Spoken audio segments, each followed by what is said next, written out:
Somewhere in South England, a TARDIS arrives at a circus disguised as a horsebox. The pilot is an evil renegade Time Lord called the Master. I am usually referred to as the Master. Sorry, the Master. The Master can hypnotize weak-minded people with his eyes. You will obey me and no one else. Do you understand? I shall obey. I shall obey. I shall obey. He heads to a radio telescope and sends a signal into space. After killing some scientists by miniaturizing them with his tissue compression eliminator. Elsewhere at unit headquarters, the Doctor is trying to repair his broken TARDIS dematerialization circuit, as usual, when his new assistant arrives, a young woman called Jo Grant. I'm your new assistant. Oh no. His former assistant Liz Shaw has returned to Cambridge because she decided the Doctor didn't really need her. Oh no. It's all right, I've dealt with it. Dealt with it, you've ruined it. But your match was on fire. 3 months delicate work, and now look at it, you ham-fisted bun vendor. Ham-fisted bun vendor? I'm using that.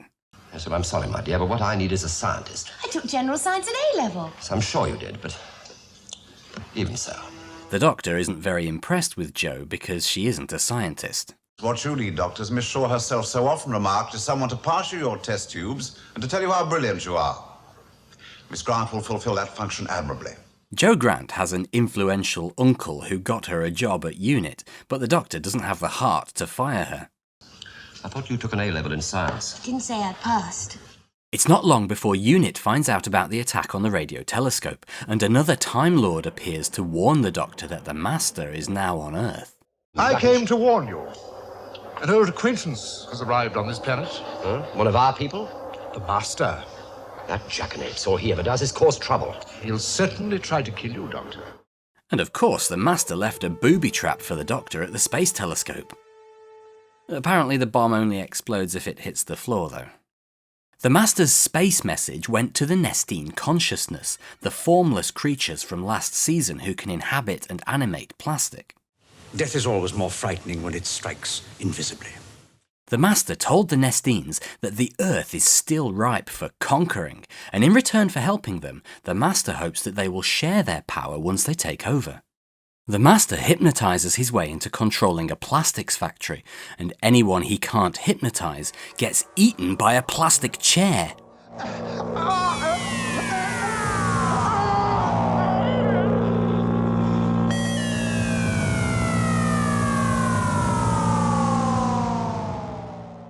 Or attacked by a plastic goblin doll.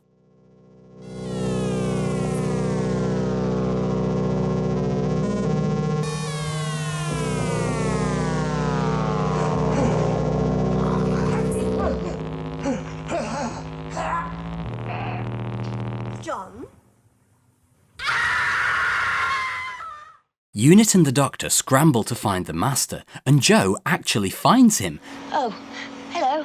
But she gets hypnotized and tries to blow the Doctor up with a bomb in a box. Fortunately, the Master put a timer on the bomb, which allows just enough time for it to be thrown out of the window before it explodes. You see, the bomb is by way of being a greetings card. A small little gallantry on the eve of battle. Sounds like excuses to me. We also meet a new member of UNIT, Captain Mike Yates. He's the Brigadier's new right-hand man, although his main function in this story seems to be awkwardly trying to flirt with Jo. What's up, now? Oh, nothing. Life's just wonderful. Easy, love. And occasionally shooting up some Autons. UNIT's investigation eventually leads the Doctor to the circus where the Master's TARDIS landed. Ooh, cheeky. But the circus folk are already under the Master's control. Jo helps the Doctor to escape, and they find a key to the Master's TARDIS on the body of a hypnotised scientist who blew himself up with a grenade whilst trying to fight the Master's hypnotic control. I wonder if that key will come in useful later this season. Right now, though, the key allows the Doctor to take the Master's dematerialization circuit. The circus folk don't like that, though. Fortunately, the Doctor and Joe are rescued by some convenient police officers. Where are they taking us? Well, it certainly isn't Tarminster. Some sort of a quarry. It always is, Joe. Wait a minute, those aren't real policemen. Fortunately, the Brigadier was following the Doctor, and he's able to fight off the Autons.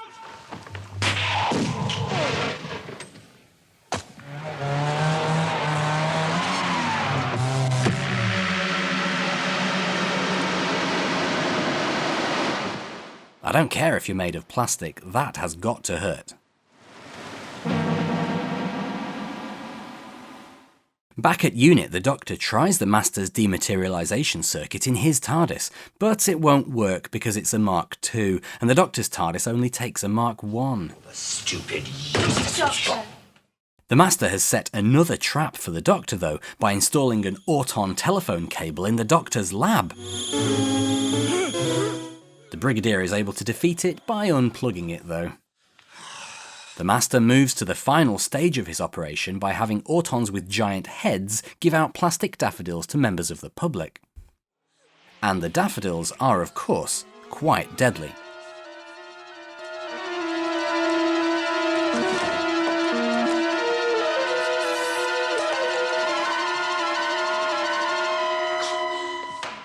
The Doctor realises that a signal from the radio telescope will activate all the daffodils around the country. But before he can do anything about it, the Master arrives in the Doctor's lab. We've distributed 450,000 of these daffodils, so when 450,000 people fall dead, the country will be disrupted. And in the confusion, the Nestines will land their invasion force. Exactly. The Master can't shrink the Doctor because he's got the Master's dematerialization circuit, but he can shoot Joe. Joe tells the Master that Unit has found the Autons who are giving out the flowers, and they're about to bomb them. Now, for some reason, the Master wants to save these particular animated mannequins, so he takes the Doctor and Joe as hostages, so the bombing has to be called off. The Master and his hostages then head for the radio telescope to signal the Nestines and begin the invasion.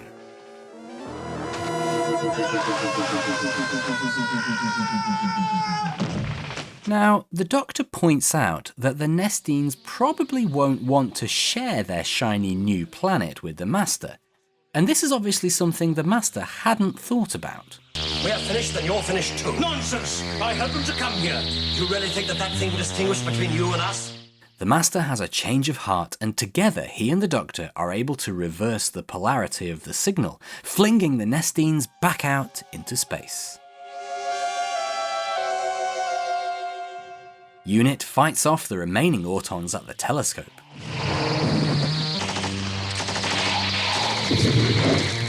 But in the fighting, the Master manages to slip away by disguising a hypnotized scientist as himself.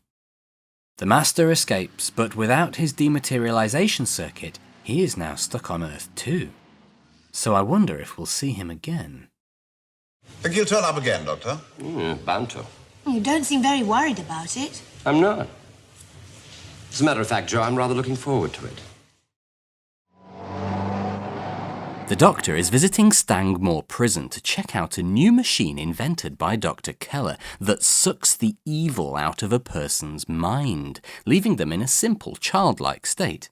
Now, this machine, the Keller machine, extracts these impulses and leaves a rational, well-balanced individual. It doesn't. But it turns out that the Keller machine isn't really a machine at all. It's actually an alien creature inside a machine. And Dr. Keller isn't actually Dr. Keller. He's actually the Master. Escort will be under my command and will consist of myself. It seems the Master has actually created this creature himself. It won't harm me. I created it. I mean, everyone needs a hobby, right? Tell me, how long has this machine been installed? Nearly a year. Emil Keller came over from Switzerland to supervise the installation. Wait, the Master's been here for a year? Is this story set a whole year after the last one then? Or is the Master impersonating the real Dr. Keller? Sadly, we never find out. Anyway, the alien creature feeds off the evil in people's minds, but it can also kill people by showing them their greatest fears. For example, when the creature attacks the Doctor, he sees a variety of monsters from his past. And the Master's greatest fear is the Doctor laughing at him. And this guy's greatest fear is obviously a bloke in a pantomime dragon costume. The alien creature can project its deadly fear-inducing psychic power by channeling it through a person if they have an amplifier attached to their neck. And the Master has an assistant, or should I say, a rather attractive assistant. A rather attractive Chinese girl. Pity. She's quite a dolly. I suppose I should point out that the actress playing her was married to the scriptwriter. Whilst all this mind-sucking is going on, there's another story unfolding.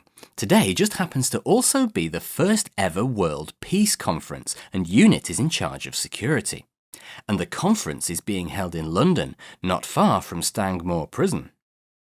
Now, at this point, you might think you can see where this is going, right? The Master is going to use the alien creature to disrupt the peace conference. Wrong. The Master's plan doesn't involve the creature at all. In fact, I think he's brought it along just for fun. You see, as well as a mind-sucking alien in a box and a peace conference happening, there's also a giant nuclear missile full of illegal nerve gas that's being moved on the back of a small lorry in broad daylight, again, close to 𝗃𝗃𝗀𝗀𝗀 prison. With a peace conference going on, it's not the most tactful time to be trundling rockets about, is it? The Master's plan is to steal the missile and then shoot it at the peace conference. Well, that would start a world war. Exactly. And then later, when this planet is in ruins, I shall take over. Everyone got that? Any questions about how the plan's actually going to work exactly? Nope. Good. Let's move on then. Well, it's a lunatic scheme. The Master eventually helps the prisoners at 𝗃𝗃𝗀𝗀𝗀 to escape and take over the prison. And in the process, he captures the Doctor and Jo. Jo nearly manages to take back the prison by grabbing a gun and sort of flopping onto people. But the prisoners take it back again. Ugh, creepy. The Master realises he's losing control of the creature, so he and the Doctor create a device that blocks the creature's telepathic abilities, but it doesn't hold the creature for long. And then, the creature suddenly develops the ability to teleport around the prison.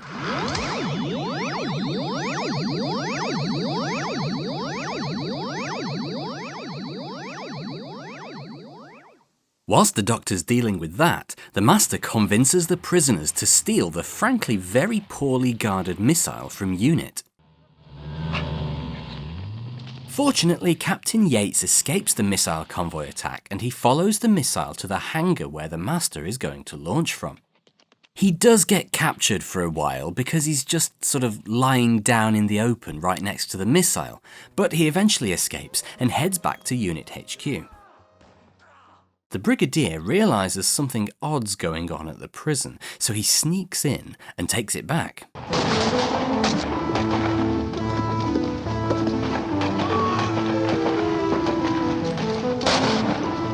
At the prison, Jo has befriended an inmate called Barnum, who's now a simple, childlike man after having his brain sucked by the creature, and it turns out that the creature is soothed by his presence because he has no evil in his mind. When Barnum is close to the creature, it doesn't attack anyone. The Doctor tries to bargain with the Master and offers to give back the Master's TARDIS dematerialization circuit in exchange for the missile. Believe me, Doctor, I hate to see the Master escape unpunished as much as you do. It's where he'll escape too that worries me. What right have we got to let him loose on some other planet? The Master agrees, and the Doctor takes the dematerialization circuit to the missile site, but he's brought with him Barnum and the creature. The Doctor grapples with the Master and then leaves him being attacked by the creature, which now starts foaming for some reason, maybe because the Master is such a tasty evil treat. The Doctor sets the missile to self-destruct, but as they leave, Barnum stops for a moment, feeling sorry for the Master, which disrupts the creature and allows the Master to escape, killing Barnum in the process. The missile explodes and kills the creature. Jo and the Doctor feel bad about Barnum's death. We took Barnum there to help us. They probably also feel bad about all the other people who died in this story too, but they only really mention Barnum. The Master has escaped again though, and in the scuffle he pickpocketed the dematerialization circuit from the Doctor. So we won't be seeing you for quite some time. Not for quite some time. But one day, I will destroy this miserable planet, and you along with it. Goodbye, Doctor. Oh, by the way, enjoy your exile.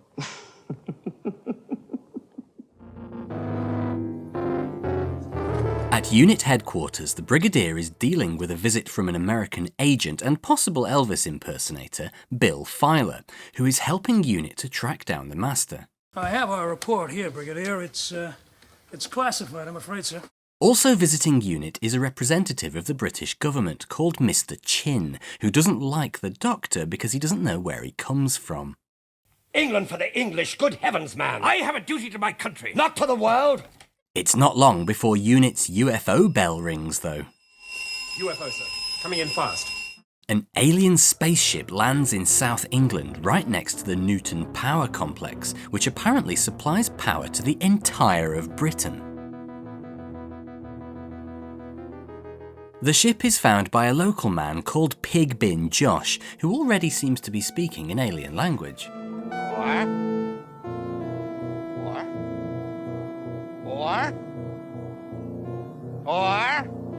And he gets pulled into the ship by a giant tentacle.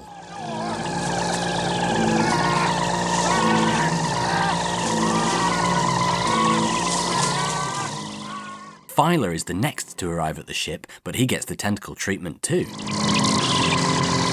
Mr. Chin tries to blow up the alien ship with missiles, but the ship lands before the missiles hit, so he agrees to let the Doctor and Unit check out the ship themselves. And surprisingly, the ship just lets them in without any tentacle incidents. Inside the ship, we meet the Golden Axons, who explain that their planet was crippled by solar flares, and their organic spaceship, called Axos, has run out of fuel, so they want to stay on Earth to replenish their energy supplies. In return, they will give the humans some axonite, which is a substance that can change one thing into anything you like. They then blow up a frog to demonstrate how this could be used to solve world hunger, or French hunger at least. It is a thinking molecule. It uses the energy it absorbs not only to copy, but to recreate and restructure any given substance. And yet you still run out of fuel. Good point, Doctor.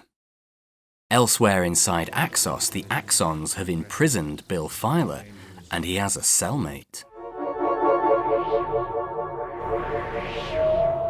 𝗵𝗀𝗀𝗁𝘁 wasn't any use to the Axons though, so they just killed him and dumped his body outside the ship. You'd think the disintegrating human body right outside the alien spaceship would be treated with some suspicion, but Chin seems to ignore it completely, and instead agrees to make a deal with the Axons, but he greedily wants to keep all the axonite just for Britain. As far as you're concerned, Mr. Chin, nothing exists except this contemptible, underhanded deal! Chin even goes so far as to arrest the Brigadier and all his unit soldiers to keep the axonite deal a secret from the rest of the world. But the Axons' plan was never to actually help Earth with axonite. They actually want to drain all the Earth's energy, which would kill every living thing on the planet. The Master has also made a deal with the Axons. He would bring them to Earth to feed, and in exchange, they would kill the Doctor. Axonite is simply bait for human greed. Since the Axons want to spread axonite around the whole planet, they let the Master go so that he can inform the world about Britain's secret axonite distribution deal, so the British government is forced to start sending axonite all over the world. At the nearby power station, the Doctor analyses a sample of axonite using the particle accelerator.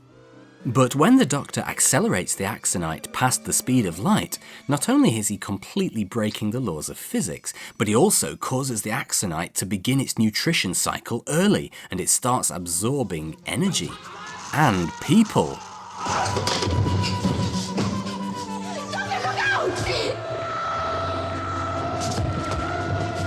The Axons realise that the Doctor is a Time Lord like the Master, so using axonite they make a copy of Filer to go and capture the Doctor. The real filer escapes too, though, and he kills his copy by pushing it into the particle accelerator. No, Doc! No!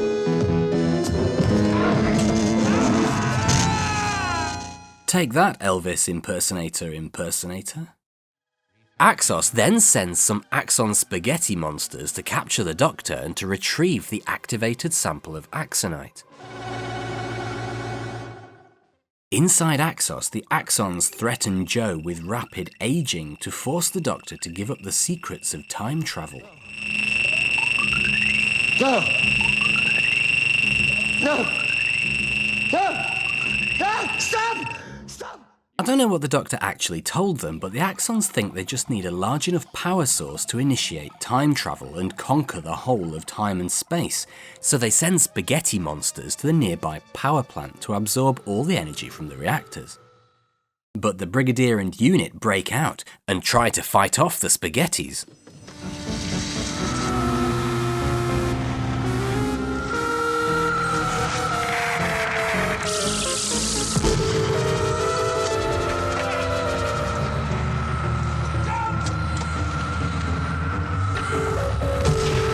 But Unit fails to stop all the spaghetti monsters, and Axos starts absorbing power from the reactor. The Master tries to escape using the Doctor's TARDIS, which is now at the power station, but he has to repair it first. The Doctor's been trying to fix it too, apparently, but he's left it in a real mess. He's been going at it like a ham-fisted bun vendor. Yes, we'll try to fly a second-hand gas stove. Unit captures the Master, but because of the Axon interference, the nearby reactor is going to overload and explode, killing thousands, so the Brigadier agrees to let the Master help them in exchange for his freedom. The Master channels all the reactor's power into the TARDIS, and then sends it back to Axos all at once, causing the ship to convulse, which allows the Doctor and Joe to escape. Ooh, did you have a nice trip, Doctor? The Doctor arrives back at the power plant and tricks the Master into fixing his TARDIS for him, because the Time Lords removed the Doctor's knowledge of time travel. I don't want to spend the rest of my life as a heap of dust on a second-rate planet to a third-rate star. Do you? You mean say that you are actually prepared to abandon your beloved Earth to the Axons, tender mercies? Certainly. After all, we are both Time Lords. Maybe. The Axonite all over the world is activated, and the Axon ship launches into space. But the Doctor takes the TARDIS to Axos, and he tricks the Axons into connecting their ship to the TARDIS. But instead of time travel, the Doctor puts the Axons into a time loop, which makes all the Axonite on Earth disappear.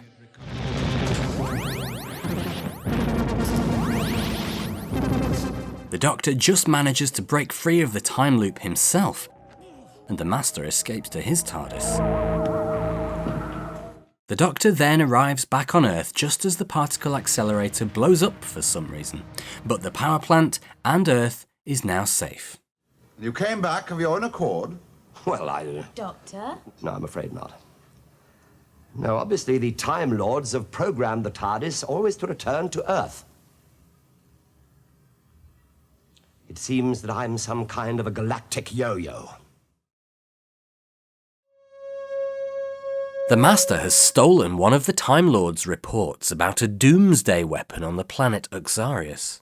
So they decide to send the Doctor to 𝗀𝗃𝗃 to deal with the Master. Then we must restore his freedom, for as long as it serves our purpose. On Earth, the Doctor is busy showing Joe around the TARDIS for the first time.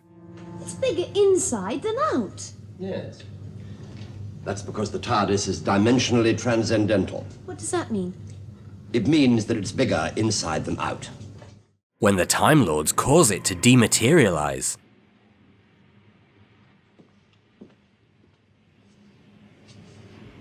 Doctor, come back at once.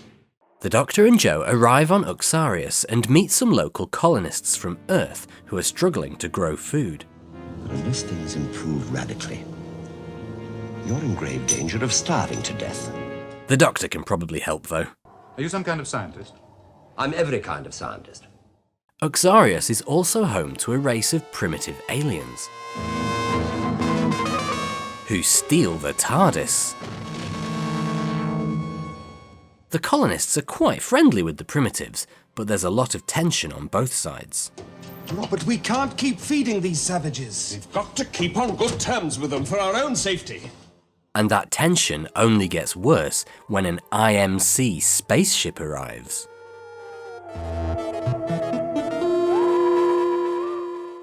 IMC. Interplanetary Mining Corporation. We're doing a mineral survey. And the 𝗃𝗻𝘁 brought with them some menacing giant robots. And as if menacing giant robots weren't bad enough, the colonists are soon attacked by a giant lizard. But the Doctor soon figures out that it isn't a giant lizard at all. It's a projection that the 𝗃𝗻𝘁 are using to scare away the colonists. And will you kindly tell me how a creature 20 feet high came through that door? The 𝗃𝗻𝘁 put giant claws on the robots, which weirdly makes them seem slightly less menacing.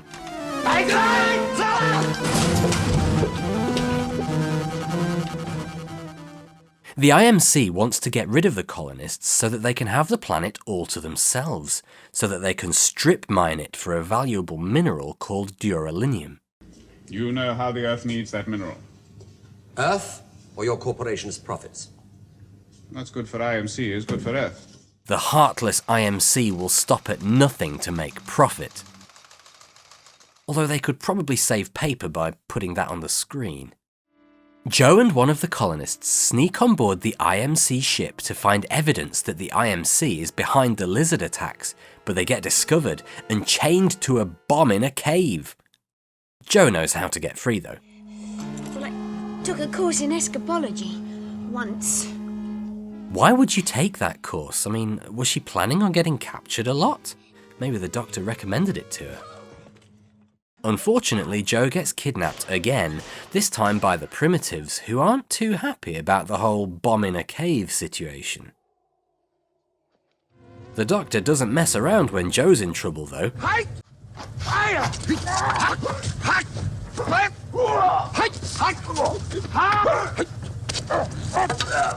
So he heads to the primitives' underground city. Thank you. The primitives were once a highly technologically advanced race, and the green stabby primitives are led by another race of sort of brain face ones who communicate telepathically. In the city, the Doctor and Joe also meet the 𝗃𝗃𝗃𝗃 leader, who is a sort of miniature version of the other brainy-faced ones. My city is forbidden. The 𝗃𝗃𝗃𝗃 leader sentences the Doctor to death, but the Doctor manages to talk his way out of it. Surely the basis of all true law is justice. Since there's now a dispute between the colonists and the 𝗃𝗻𝘁 over who has the rights to this planet, the 𝗃𝗻𝘁 calls for an adjudicator from Earth to settle the matter. But when the adjudicator arrives, it's actually the Master. The Master is impersonating the real adjudicator, and he sides with the 𝗃𝗻𝘁, but he's far more interested in the primitive city. The Doctor and Joe head to the Master's TARDIS to find out what he's up to, and they can get in because the Doctor still has the Master's TARDIS key. You remember that, right? The Doctor took it in Terror of the Autons a whopping 16 episodes ago. That's continuity for you. I always thought it might come in useful. Of course, the Master's TARDIS is booby-trapped, and the Doctor and Joe soon find themselves captured by the Master. The Master is tempted to kill them both, obviously, until he learns that the Doctor knows the way to the Primitives' city. The Primitives try to stop them from entering the city, mainly by rolling giant boulders at them. But eventually they make it to an audience with the Primitive leader. Why have you returned?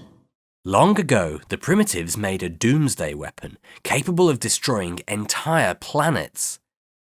The weapon's power source is leaking radiation too, which is poisoning the soil and preventing the colonists from growing any food. The Master tempts the Primitives to join him in using the weapon to take over the galaxy. Why, with this we could control every galaxy in the cosmos! We could be gods! You are not fit to be a god. The Doctor points out that even though the weapon was never used, it never brought about anything good, and the poisoned soil caused the decline of the Primitives' once great race.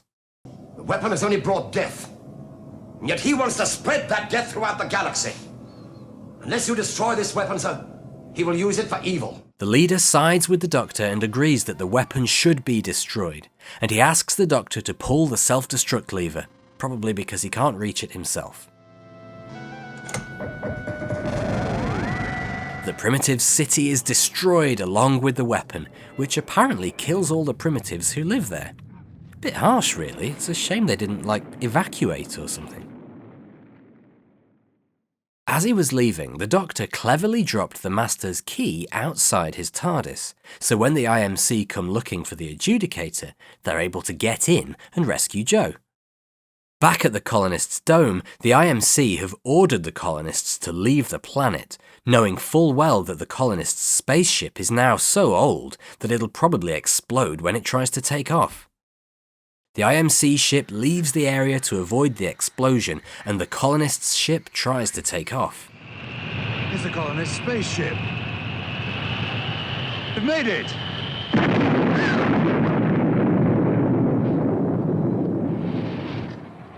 Those people. Only the colonists' leader was on board, though. He sacrificed himself to get the IMC to leave, so that the other colonists could set up an ambush for when the IMC return. The ambush is successful, and the colonists defeat the Interplanetary Mining Corporation and win their planet back. The colonists send for a real adjudicator, and they now have enough evidence against the IMC to win control of the planet. You know, because of the whole lizard-claws murder robot thing.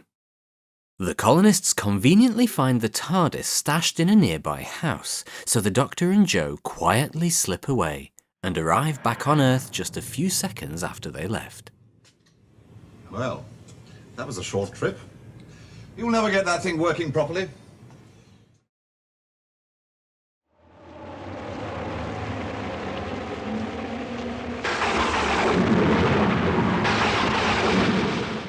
In a quiet English village called Devil's End, a Professor Horner is going to open up an ancient burial site at an archaeological dig.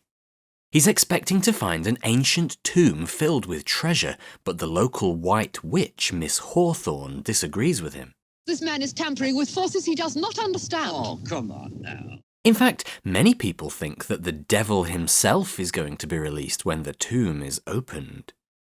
Elsewhere, the Doctor is playing with a remote control car, which also happens to be his actual car, Bessie.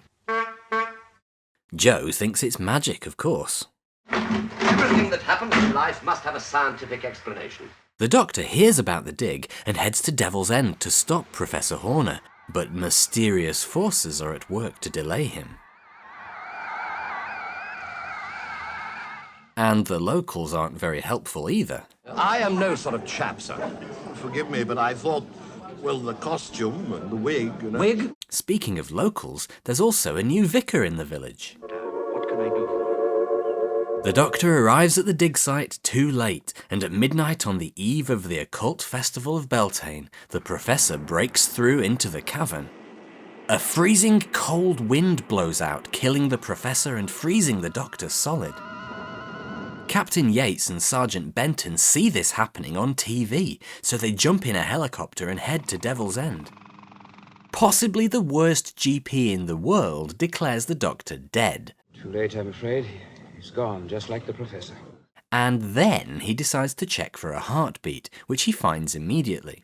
Get some blankets and some hot water bottles. Lots of them. He's alive, then! Possible, but I think I felt a pulse. Next, a massive heat wave bursts out of the dig site as a heat barrier is formed around the village, blowing up milk trucks and cutting off the village from the outside world, including the Brigadier who can't get in. I'm not going to sit here like a spare lemon waiting for the squeezer. The heat wave also heats up the Doctor, and he's back on his feet in no time, arguing with the locals about what's going on. Where They're dealing with the supernatural, the occult, magic. Science. Magic. Science, Miss Hawthorne. The Master has set up a coven with the local villagers, and he uses some sort of occult ritual to summon a demon called 𝗲𝗀.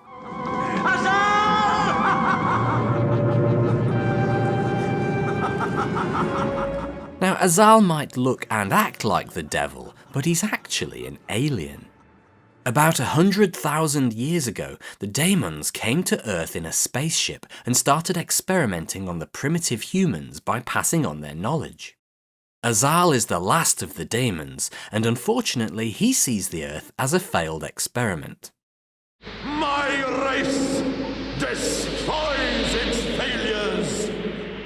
Remember Atlantis! Yeah, I remember Atlantis. It was destroyed by the second Doctor to stop Professor Zaroff from boiling the world. Weird that 𝗲𝗀 should bring that up. The Master wants to inherit 𝗲𝗀's power and rule the Earth instead of it being destroyed. Give me your knowledge and your power. Why? So that I may rule these primitives on Earth here and help them to fulfill your plan. 𝗲𝗀 thinks the Doctor might be a better choice to inherit his power though, or he might just destroy the Earth anyway, so he disappears for a while to think about it. The Master hypnotizes some villagers and gets them to attack the Doctor.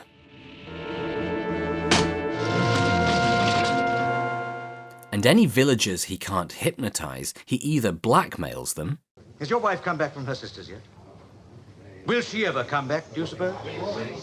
Or just convinces them with right-wing rhetoric. All this talk of democracy, freedom, liberty. What this country needs is strength, power, and decision. At one point, a villager, who must have been the village helicopter pilot, steals the unit chopper and tries to crash it into 𝗵𝗀cie. But he crashes into the heat barrier instead. The Master is also somehow able to bring to life a stone gargoyle, which he calls 𝗃. 𝗃 can make people disappear by shooting them with his hand. But he's a superstitious reanimated stone gargoyle, and he's afraid of iron apparently, so the Doctor is able to scare him off with a trowel.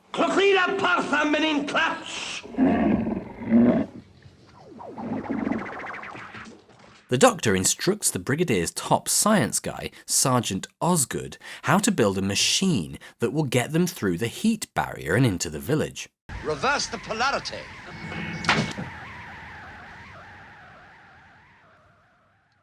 The machine is eventually completed and the Brigadier is able to get into the village. The Doctor is hoping to use the machine again to defeat 𝗲𝗀, but unfortunately it blows up as soon as the Brigadier is inside the barrier. And the Brigadier has no time for 𝗃's antics. Chap with the wings there. 5 rounds rabbit.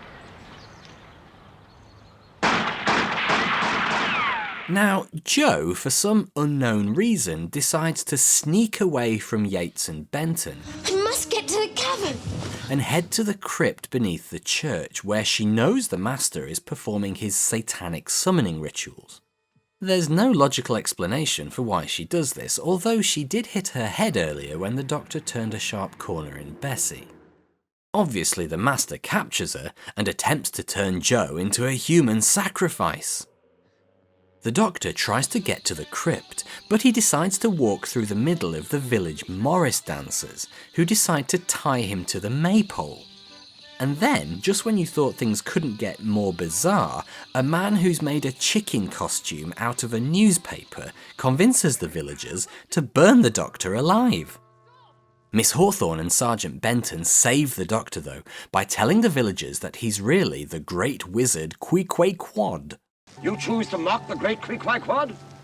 The Doctor convinces the villagers he's a magical wizard by having Benton shoot some things with a silenced pistol, and by remote controlling 𝗵𝗀cie to run over the newspaper chicken man. The Brigadier and unit then hold off 𝗃 outside the church. Look.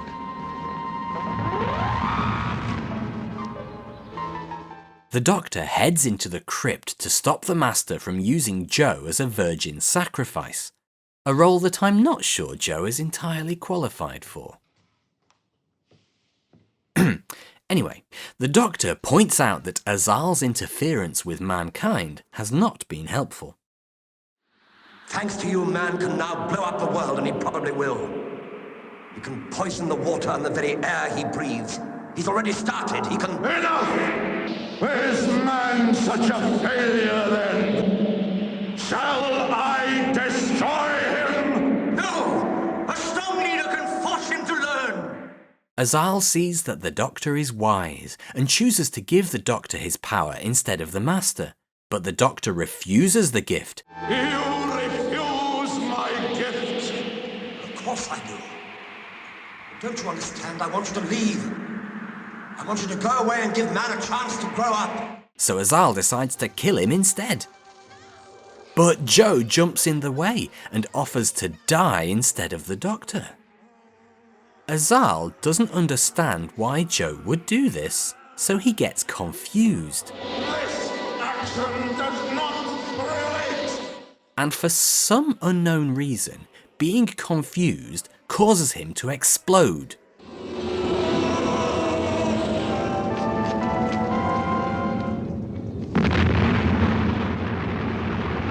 I guess there are some things that logic and science just can't explain after all.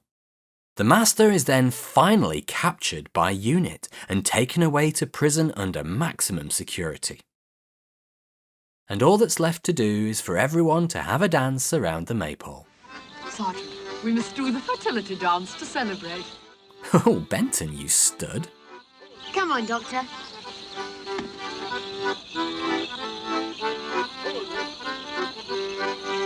Fancy a dance, Brigadier? It's kind of you, Captain Yates. I'd rather have a pint. You're right, Joe. There is magic in the world after all.